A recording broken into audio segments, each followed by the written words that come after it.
ആരാന്ന് വെച്ചാൽ വയനാട് പോകാൻ റെഡിയായിട്ട് സ്റ്റേഷനിലേക്ക് വരണം. സർ, എന്താടോ? മരിച്ചത് എങ്ങനെയാണെന്ന് എന്തെങ്കിലും ഒരു സൂചന? അതൊക്കെ പോസ്റ്റ്മോർട്ടം ചെയ്താലേ അറിയാനൊക്കൂ. നിങ്ങൾ വന്ന് ഐഡന്റിഫൈ ചെയ്തിട്ട് വേണം ബോഡി പോസ്റ്റ്മോർട്ടത്തിന് അയക്കാൻ. സർ, എന്നാലും ബന്ദിപ്പൂർ കാണാതായ ആളെങ്ങനെയാ വയനാട് കബനി നദിയിൽ? രണ്ടും തമ്മിൽ ഒരുപാട് ദൂര വ്യത്യാസമില്ലേ സർ?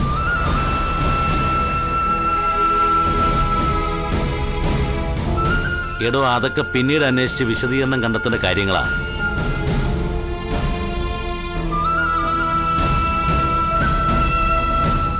ആരാ ഐഡന്റിഫിക്കേഷൻ വരുന്നത്? വളരെ അടുത്ത ബന്ധുക്ക് തന്നെ വേണം. വരാം സർ. സിയുടെ കൂടെ ആയിരിക്കും വയനാട്ടിൽ പോകേണ്ടത്. ഉടനെ എത്തണം സ്റ്റേഷനിൽ. ശരി സർ.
അത് മോളുടെ അച്ഛനല്ല കേട്ടോ, ഒരിക്കലും അല്ല.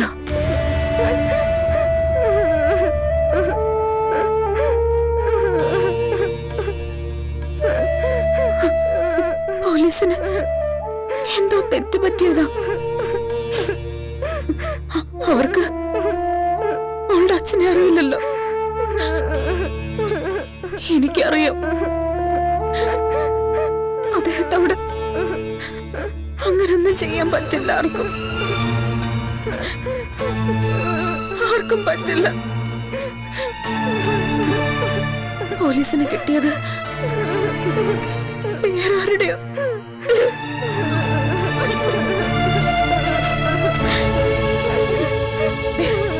കരയല്ലേ മോളെ, കരയല്ലേ.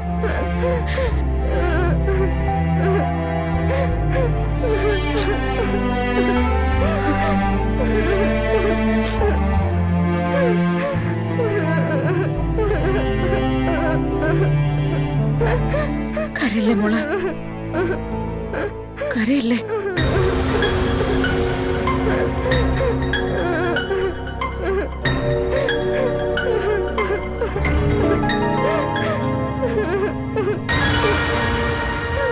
അമ്മു, ഞാന് പെരിക്കല്ലൂർ വരെ പോവുക, വയനാട്. അങ്കിളിന്റെ ഡെഡ് ബോഡി ഐഡന്റിഫൈ ചെയ്യണ്ടേ, അതിനാ.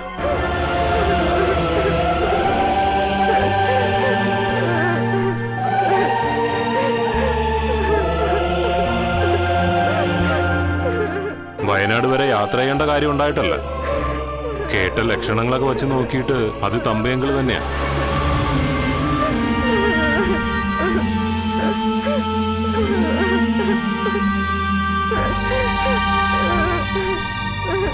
പോരെങ്കിൽ വേറെയും എന്തൊക്കെയോ തെളിവുകളുണ്ടത്രേ. ഏതായാലും ഞാനൊന്ന് പോയിട്ട് വരാം.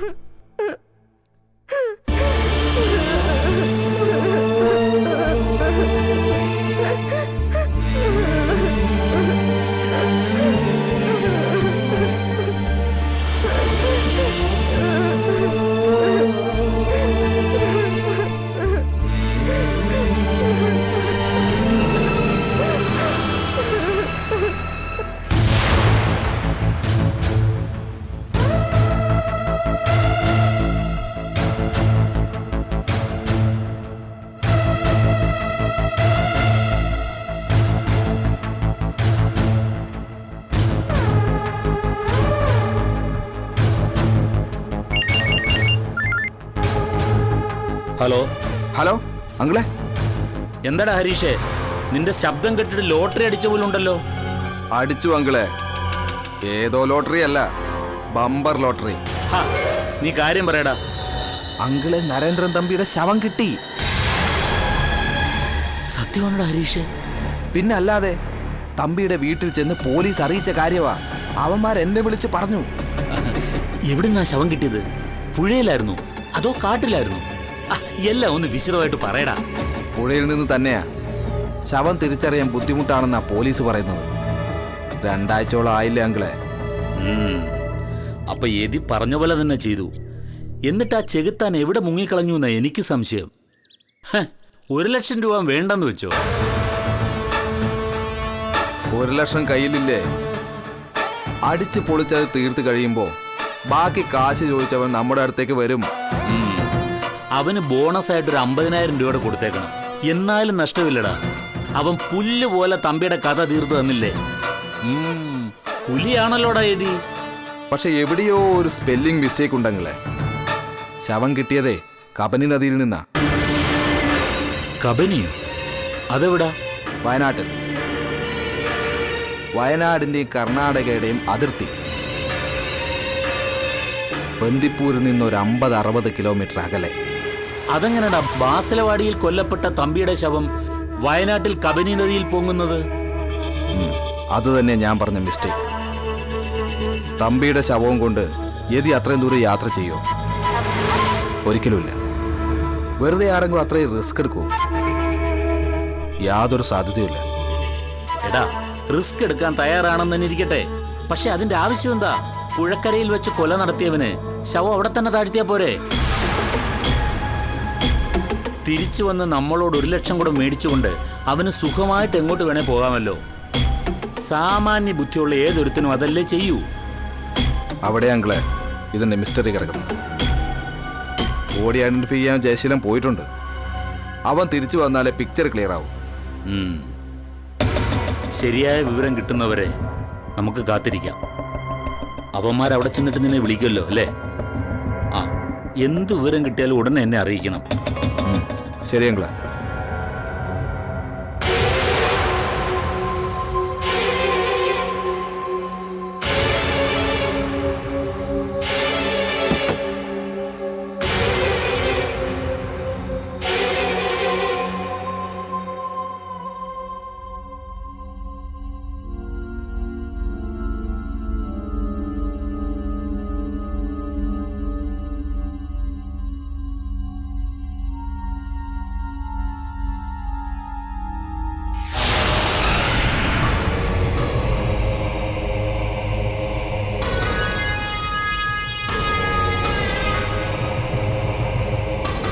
വാടോ.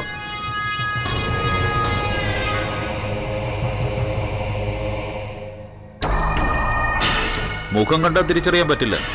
വീട്ടിൽ നിന്ന് പോന്നപ്പോ തമ്പി ധരിച്ചിരുന്ന വസ്ത്രങ്ങൾ ഏതാണെന്ന് നിങ്ങൾക്ക് ഓർമ്മയുണ്ടോ? സർ. വാ.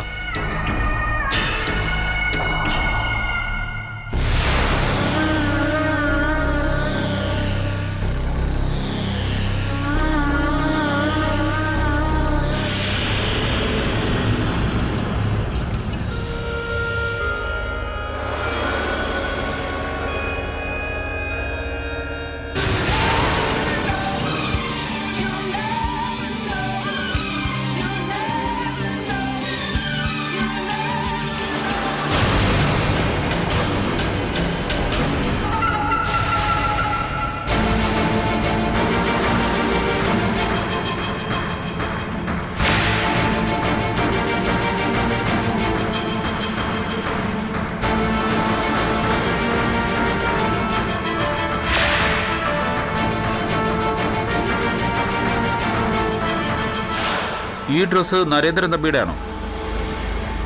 എന്ന് വെച്ചാൽ തൻ്റെ അമ്മ വീട്ടിൽ നിന്ന് പോകുമ്പോൾ ഈ വസ്ത്രങ്ങളാണോ ധരിച്ചിരുന്നതെന്ന്? അല്ല, പക്ഷെ ഈ ജുബ്ബ അങ്കിളിൻ്റെതാ.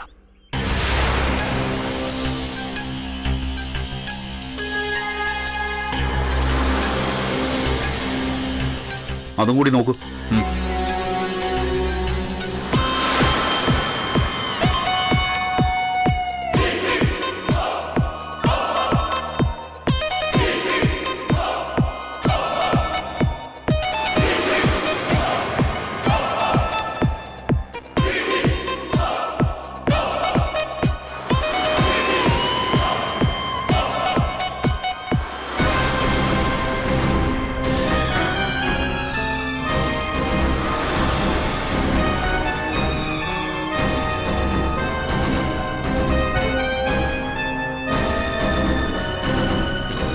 ഇതെല്ലാം അങ്കിളുടെ തന്നെ.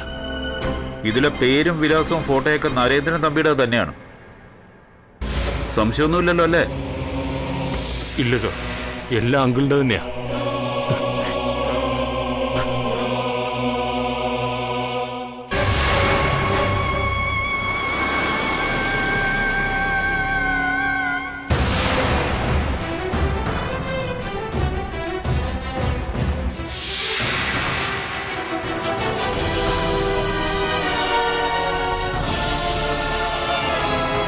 തമ്പി എപ്പോഴും ആ ആഭരണങ്ങളൊക്കെ ധരിക്കാറുണ്ടോ? ഉണ്ടായിരുന്നു സർ. എല്ലാം ഐഡന്റിഫൈ ചെയ്തല്ലോ അല്ലേ? ഉവ്വ്. ശരി, ഫോർമാലിറ്റീസ് എല്ലാം കഴിഞ്ഞ് നിങ്ങൾ പുറകെ വന്നാൽ മതി. സാർ. ഞാൻ അങ്ങോട്ട് മാറിയിക്കാം.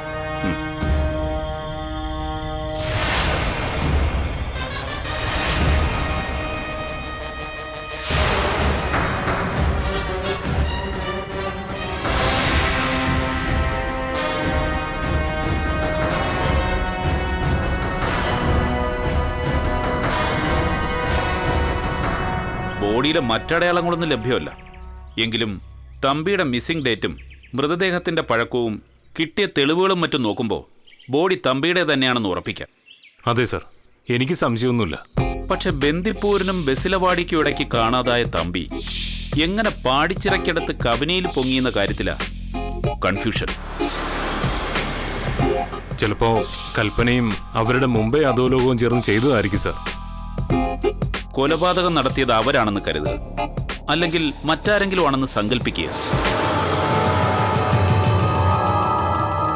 പക്ഷെ അവർക്ക് ബോഡി ഉപേക്ഷിക്കാനോ മറവ് ചെയ്യാനോ വേറെ എത്രയോ സൗകര്യപ്രദമായ സ്ഥലങ്ങളുണ്ട് ബസിലവാടി തന്നെ.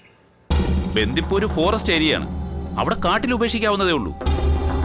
ആഴമുള്ള പുഴകൾ വേണമെങ്കിൽ അതും അവിടെയുണ്ട്, തടാകങ്ങളുണ്ട്. പിന്നെ എന്തിനവർ മൃതദേഹമായി പാടിച്ചിറ വരെ പോയി?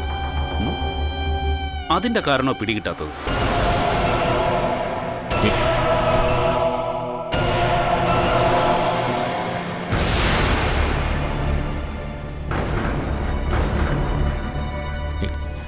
ഞങ്ങളുടെ എല്ലാമായിരുന്നു തമ്പിയങ്കിള്. അത് നഷ്ടപ്പെട്ടു. എങ്ങനെ മരിച്ചുവെന്നോ ആര് കൊന്നുവെന്നോ ഒന്നും അറിയില്ല. പോസ്റ്റ്മോർട്ടം റിപ്പോർട്ട് കിട്ടിയാലേ മരണം എങ്ങനെ സംഭവിച്ചു എന്ന് അറിയാൻ പറ്റൂ. അത് കഴിഞ്ഞാൽ ഉടനെ ബോഡി വിട്ടുതരും. നിങ്ങൾക്ക് ശവദാഹവും മറ്റു കർമ്മങ്ങളും ഒക്കെ ചെയ്യണ്ടേ? ഉവ്വ്, വേണം സർ. പക്ഷേ ഈ അവസ്ഥയിൽ ബോഡി എങ്ങനെ കൊണ്ടുപോകുന്ന? ബോഡി പെട്ടിയിലാക്കി സീൽ ചെയ്ത് വേണം കൊണ്ടുപോകാൻ. അത് പോസ്റ്റ്മോർട്ടം ചെയ്യുന്ന സ്ഥലത്ത് വെച്ച് തന്നെ ചെയ്തു തരും. അതിന്റെ ചാർജ് അടയ്ക്കേണ്ടി വരുന്നേ ഉള്ളൂ. അതൊക്കെ ചെയ്യാം സർ. ഫ്യൂണറൽ മതപരമായൊരു ചടങ്ങല്ലേ, അതിന് വീഴ്ച വരുത്തണ്ട. കർമ്മങ്ങൾ യഥാവിധി ചെയ്തില്ലെങ്കിൽ ആത്മാവിന് മോക്ഷം കിട്ടില്ല എന്ന് വിശ്വസിക്കുന്ന ബന്ധുക്കളൊക്കെ ഉണ്ടാവുമല്ലോ, അവരെ നിരാശപ്പെടുത്തണ്ട. ഉവ്വ് സർ. നിങ്ങൾ ഹോസ്പിറ്റലിലേക്ക് പോയിക്കോളൂ. ബാക്കി കാര്യങ്ങളൊക്കെ ഞാൻ SIയെ പറഞ്ഞ് ഏൽപ്പിച്ചിട്ടുണ്ട്. Thank you sir.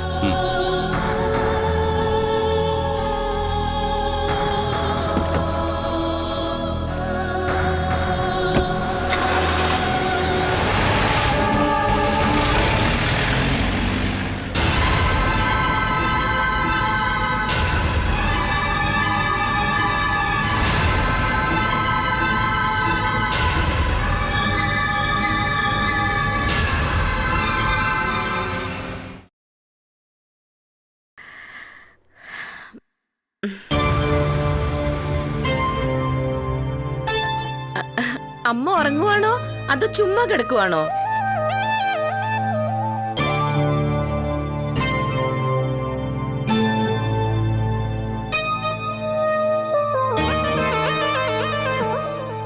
അമ്മ ഒന്ന് എഴുന്നേറ്റിരുന്നാട്ടെ. എപ്പോഴും ഇങ്ങനെ കിടന്നാൽ എങ്ങനെയാ? ഒരു വിശേഷ വർത്താനം പറയാനുണ്ട്. അതിങ്ങനെ ചുമ്മാ പതിഞ്ഞു കിടന്നോണ്ട് കേട്ടാ പോരാ, നല്ല ഉശിരോടെ കേൾക്കേണ്ട വാർത്തയാ. എനിക്കൊന്നും കേക്കണ്ട. ആ, അതെന്താ അമ്മ അങ്ങനെ? നിന്റെ നാവിന്ന് വരുന്നത് നല്ലതായാലും ചീത്തയായാലും എനിക്ക് കേക്കണ്ട. നിന്റെ മനസ്സിലെ വിഷം പുരട്ടിയല്ലേ വിടുന്നത്. എന്നാ അങ്ങനത്തെ ഒരെണ്ണം കൂടി കേട്ടോ. അമ്മയുടെ കൊച്ചുമോൾക്ക് ഒരു പട്ടം കിട്ടി, വിധവാ പട്ടം. ആ, മനസ്സിലായില്ലല്ലേ? അമ്മയുടെ പുന്നാര പേരക്കുട്ടിയില്ലേ അമ്മു, അവള് വിധവയായിന്ന്.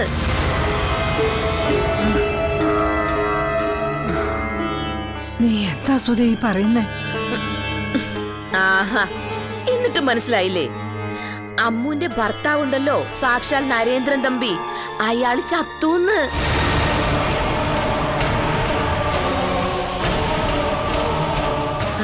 അയാളെ കുറെ ദിവസമായിട്ട് കാണാനില്ലായിരുന്നല്ലോ. ഇപ്പൊ ശവം കിട്ടിയിത്രേ, അങ്ങ് വയനാട്ടിലോ മറ്റോ ഉള്ള ഒരു പുഴയെന്ന്. ശവമെന്ന് പേരേ ഉള്ളൂ, ആള് മുഴുവനായിട്ടൊന്നുമില്ല. ചത്തിട്ട് ദിവസം 10-12 ആയില്ലേ. എല്ലാം ദ്രവിച്ചടർന്നു പോയിട്ട് അസ്ഥിക്കൂടെ മാത്രമേ ഉള്ളൂന്ന്. ശവത്തിന്ന് കിട്ടിയ ഡ്രസ്സും മാലയും മോതിരവും ഒക്കെ തിരിച്ചറിഞ്ഞിട്ടാ അത് തമ്പിയുടേതാണെന്ന് തിരിച്ചറിഞ്ഞത്.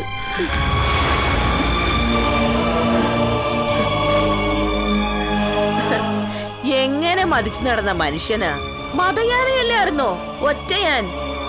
ഇത്രയൊക്കെ ഉള്ളൂ മനുഷ്യന്റെ കാര്യം. അയാള് ബോംബെ കിടന്ന് കുറെ അർമാദിച്ചതല്ലേ. എത്ര പേരെ കൊന്നിട്ടുണ്ട്, എത്ര പേരെ കൊല്ലാക്കൊല ചെയ്തിട്ടുണ്ട്.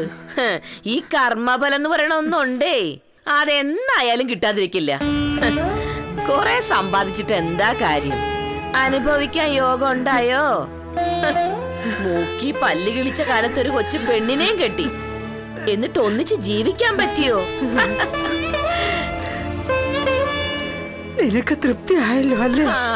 വളരെ വളരെ തൃപ്തിയായി. കൊച്ചുമോളുടെ അഹങ്കാരത്തിന് ഒരു അറുതി വന്നല്ലോ.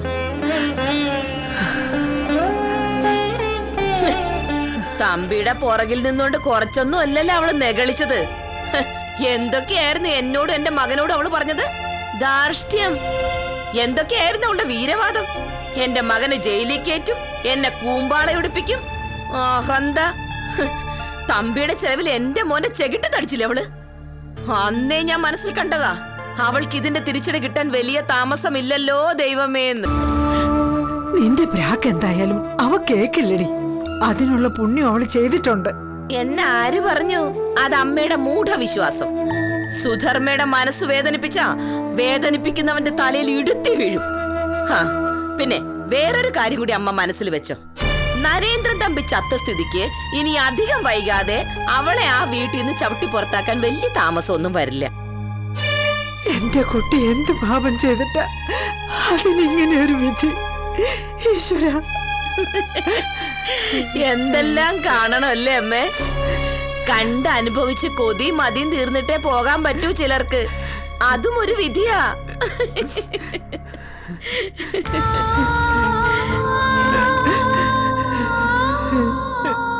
ഈശ്വര, പാവ എന്റെ കുട്ടി.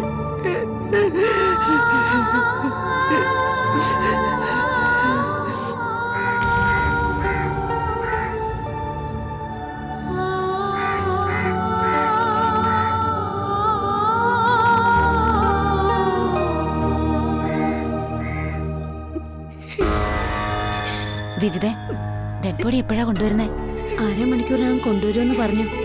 ജേട്ടൻ പോയിട്ടുണ്ട് കൂടെ. അമ്മാവിന്റെ ഭാര്യ എവിടെ? അമല മുറിയില്ല. ഇല്ല, എത്താറായി. ജയേട്ടൻ അല്പം മുമ്പ് വിളിച്ചിരുന്നു. ഏയ്, ഇവിടെ അധികം താമസമൊന്നുമില്ല. ശരി.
ഹലോ, അതെ, ബോഡി വന്നിട്ടില്ല. ഇപ്പൊ വരുമെന്നാ തോന്നുന്നേ. ശരി, ഓക്കെ.